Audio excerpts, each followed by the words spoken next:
వెలిగొండ 30 ఏళ్ళు అన్నటువంటి వార్తని హైలైట్ చేసింది. 1996 మార్చి 5న చంద్రబాబు శంకుస్థాపన. జూలైలో నల్లమల సాగర్కు రానున్న కృష్ణా జలాలు, తీరనున్న ఫ్లోరైడ్ సాగునీటి కష్టాలు, దేశంలోని అత్యంత దుర్భిక్ష ప్రాంతంగా ప్రకాశం జిల్లా పశ్చిమ ప్రాంతానికి పేరు. కరువుకు తోడు ఫ్లోరైడ్ రక్కసి ఇక్కడ ప్రజలు పట్టిబీడిస్తుంది. సాధారణంగా నీటిలో ఫ్లోరైడ్ స్థాయి 0.5 to 1.5 ppm మధ్య ఉంటే పర్వాలేదు. ఇక్కడ తాగునీటిలో కొన్ని చోట్ల 5 ppm, మరికొన్ని చోట్ల ప్రమాదకర స్థాయిలు 7 ppm వరకు ఉంది. దీంతో కనిగిరి, మార్కాపురం తదితర ప్రాంతాల్లో కాళ్లు వంకర పోవడం, మూత్రపిండాల సమస్యలతో ప్రజలు ఆసుపత్రులు చుట్టూ తిరుగుతున్నారు. దశాబ్దాల క్రితం సమస్యను గుర్తించినాడు ముఖ్యమంత్రిగా ఉన్న చంద్రబాబు 1996 మార్చి 5న వెలుగొండకు ప్రాజెక్టు శంకుస్థాపన చేశారన్నటువంటి వార్తని హైలైట్ చేశారు. వీళ్ళు ఎంత నీచ జర్నలిస్టులు అనేది ఇంకెవరూ చెప్పక్కర్లేదు. ఇప్పుడు తెలంగాణ ఏర్పడిన తర్వాత నల్గొండ ఫ్లోరైడ్ గురించి వితిన్ 5 yearsలో చేసి పడేశాడు కేసీఆర్. ఈ ప్రాజెక్టు బిగిన్ అయ్యి 30 ఏళ్ళు అయింది.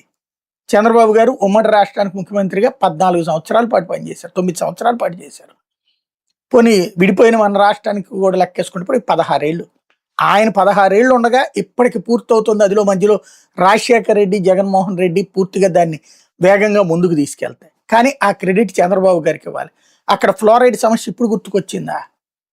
ఏం మాట్లాడతామంటే మా ఇష్టం వచ్చిన జర్నలిజం చేస్తాం, పడుండరా సన్నాసులు అని మాట్లాడుతుంది అనమాట. లేకపోతే